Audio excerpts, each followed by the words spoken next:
Presidents bodyguard सुलझड़थॉन का होगा उद्घाटन। 2 अगस्त को राष्ट्रपति द्रौपदी मुर्मू प्रेसिडेंट्स बॉडीगार्ड सुलझड़थॉन 2026 का उद्घाटन करेंगी।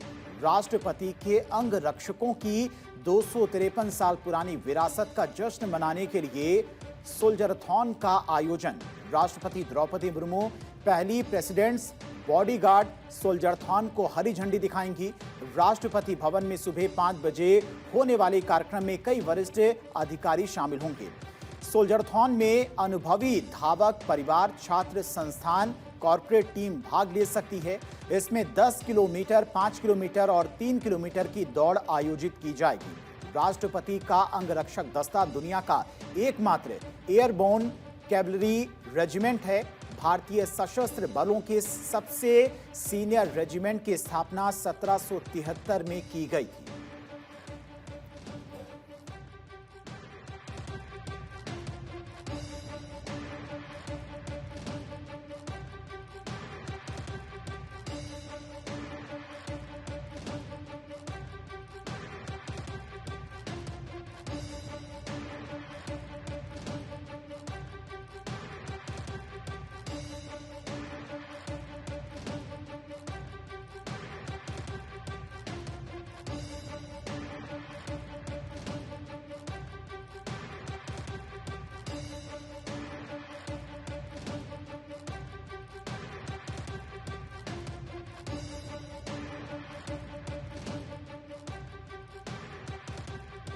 नेपाल में लोगों ने अपने सांसद को घेरा। नेपाल में कांवड़ियों पर मुस्लिम समुदाय के कुछ अराजक तत्वों ने हमला किया, जिसमें 3 लोगों की मौत हो गई।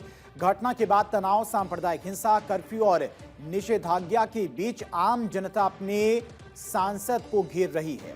ये लोग पूछ रहे हैं कि सांसद हिंदुओं के पक्ष में आवाज क्यों नहीं उठाते और हिंदुओं की हत्या के मामले में सदन में क्यों नहीं बोलती। मामला नेपाल के सिरहा जिले का है, जहां के सत्तारूढ़ दल के सांसद बबलू गुप्ता अपने क्षेत्र में पहुंचे।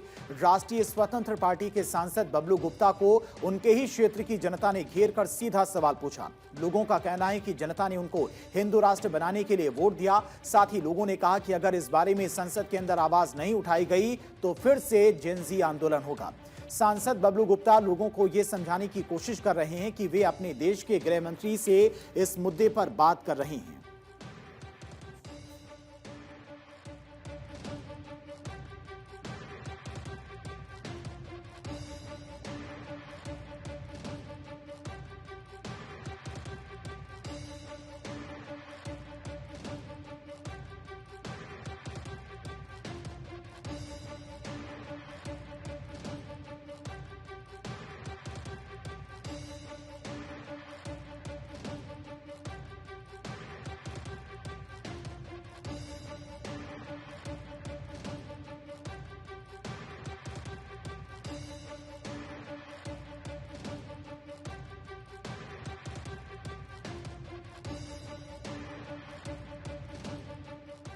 ईरान पर इस हफ्ते हो सकता है हमला। अमेरिका और इजराइल इस हफ्ते ईरान पर हमला कर सकते हैं। अमेरिका और इजराइल ईरान के ऊर्जा ढांचे पर बड़े हमले की तैयारी कर रहे हैं।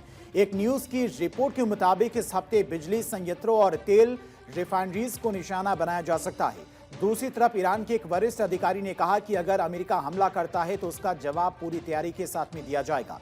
ईरानी अधिकारी के मुताबिक जवाबी कार्रवाई में अमेरिका और इजराइल के सैन्य ठिकानों और बुनियादी ढांचे को निशाना बनाया जाएगा। हमले से पहले अमेरिका ने पश्चिम एशिया में रह रहे अपने नागरिकों के लिए सुरक्षा एडवाइजरी जारी की है।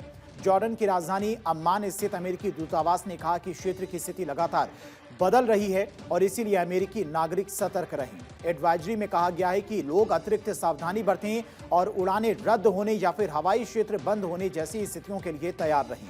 इस बीच कतर से एलएनजी ले जा रहा एक टैंकर पर होर्मुज स्ट्रेट से गुजरते समय हमला किया गया। सुरक्षा एजेंसियों ने जहाज की पहचान गैस लॉग शंघाई के रूप में की है। इससे पहले यूके मैरीटाइम ट्रेड ऑपरेशंस ने भी बताया था कि ओमान तट के पास में एक टैंकर पर हमला हुआ।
दिल्ली में ड्रोन हॉट एयर बैलून उड़ाने पर बैन आदेश जारी। स्वतंत्रता दिवस समारोह के मद्देनजर दिल्ली पुलिस ने सुरक्षा को लेकर बड़ा आदेश जारी किया है। 2 अगस्त से 16 अगस्त 2026 तक पूरे दिल्ली एनसीआर में ड्रोन और अन्य हवाई उपकरणों को उड़ाने पर रोक लगा दी गई है। प्रतिबंधित उपकरणों में drone, UAV, US, quadcopter, paraglider, paramotor, hang glider, microlight aircraft और हॉट एयर बैलून शामिल हैं।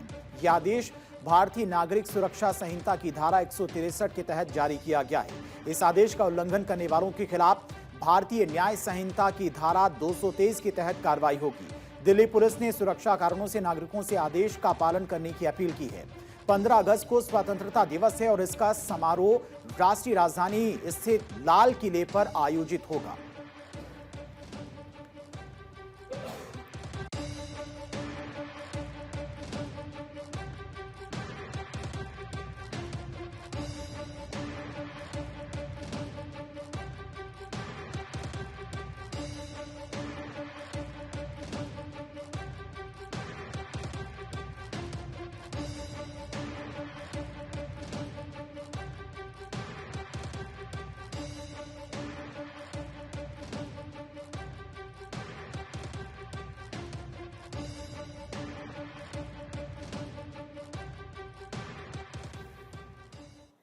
दो अगस्त मुजफ्फरपुर श्रवणी मेले का होगा उद्घाटन। बिहार में मुजफ्फरपुर के ऐतिहासिक डीएन हाई स्कूल मैदान में 2 अगस्त को श्रवणी मेले का भव्य उद्घाटन होगा।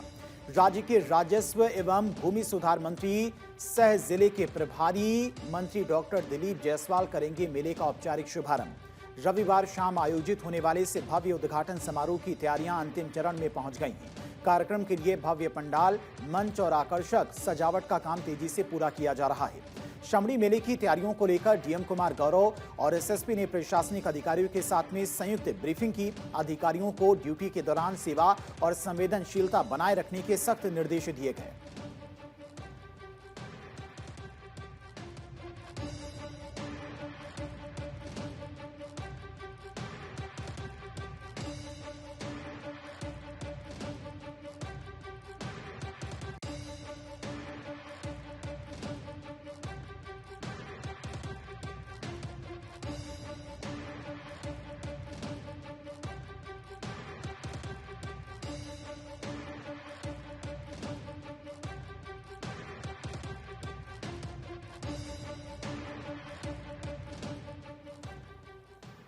राजसमंद में 2 अगस्त को मुख्यमंत्री का दौरा। मुख्यमंत्री भजनलाल शर्मा 13 माह 15 दिन बाद एक बार फिर से राजसमंद दौरे पर आ रहे हैं। 2 अगस्त को प्रस्तावित यात्रा के दौरान मुख्यमंत्री करीब 436 करोड़ रुपए की विकास योजनाओं का शिलान्यास और लोकार्पण करेंगे। इसके अलावा कई व्यक्तिगत लाभार्थी योजनाओं के तहत हितग्राहियों को लाभ वितरित करेंगे। मुख्यमंत्री के दौरे को लेकर प्रशासनिक तैयारियां अंतिम चरण में हैं। इससे पहले वे 18 जून 2025 को जिले के दौरे पर आए थे। निकाय चुनाव की तैयारियों के बीच में मुख्यमंत्री का यह दौरा विकास और राजनीतिक दोनों दृष्टि से महत्वपूर्ण माना जा रहा है। जिले वासियों की नजर उन पुरानी घोषणाओं पर भी है जिनका ऐलान वर्षों पहले हुआ था, लेकिन वे अभी तक धरातल पर पूरी तरह से नहीं उतर सकी। इनमें कुछ योजनाएं वर्तमान भजनलाल सरकार के बजट की हैं, कुछ पिछली कांग्रेस सरकार के समय स्वीकृत हुई थी। मुख्यमंत्री भजनलाल शर्मा का रविवार को राजसमंद जिले में करीब 3 घंटे 10 मिनट का कार्यक्रम प्रस्तावित है।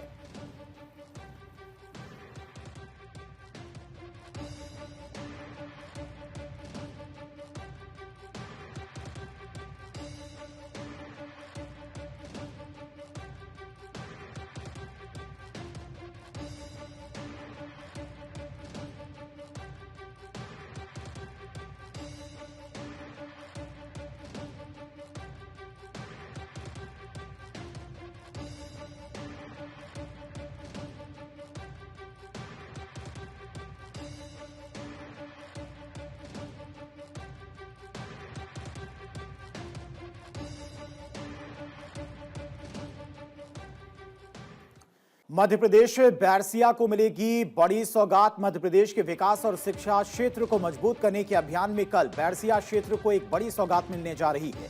मुख्यमंत्री डॉक्टर मोहन यादव 2 अगस्त 2026 को करेंगे शासकीय संदीपनी ठाकुर लाल सिंह विद्यालय का लोकार्पण। नवनिर्मित विद्यालय को सरकार की महत्वाकांक्षी संदीपनी विद्यालय योजना के तहत अपग्रेड किया गया है। अत्याधुनिक लैब्स, स्मार्ट क्लासरूम और विशाल खेल मैदान से सुसज्जित ये परिसर ग्रामीण और अर्ध शहरी क्षेत्र के छात्र छात्राओं को उच्च स्तरीय शिक्षा प्रदान करेगा। स्थानीय प्रशासन ने लोकार्पण कार्यक्रम की सभी तैयारियां पूरी कर ली हैं। स्थानीय नागरिकों और अभिभावकों में इस नए शिक्षण परिसर को लेकर भारी उत्साह देखा जा रहा है।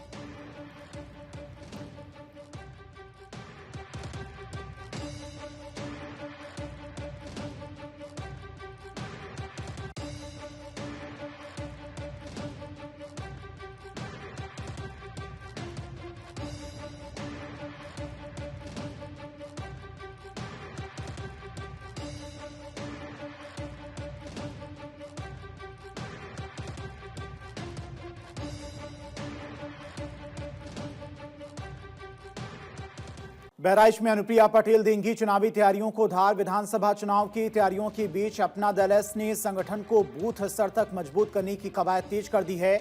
इसी कड़ी में पार्टी की राष्ट्रीय अध्यक्ष और केंद्रीय राज्य मंत्री अनुप्रिया पटेल 2 अगस्त को बहराइच में आयोजित जिला स्तरीय कार्यकर्ता समागम में शामिल होंगी। कार्यक्रम में वो कार्यकर्ताओं को आगामी चुनाव रणनीति, संगठनात्मक कार्यक्रमों और संगठन को अधिक सक्रिय और मजबूत बनाने के संबंध में मार्गदर्शन देंगी। पार्टी की ओर से जारी जानकारी के अनुसार जिला स्तरीय कार्यकर्ता समागम में राष्ट्रीय, प्रदेश और जिला स्तर के पदाधिकारी, जनप्रतिनिधि, कार्यकर्ता शामिल होंगे। चुनावी तैयारियों में पार्टी की ओर से कार्यकर्ताओं के साथ लगातार संवाद और संगठनात्मक बैठकों के माध्यम से जमीनी स्तर पर सक्रियता बढ़ाई जा रही है।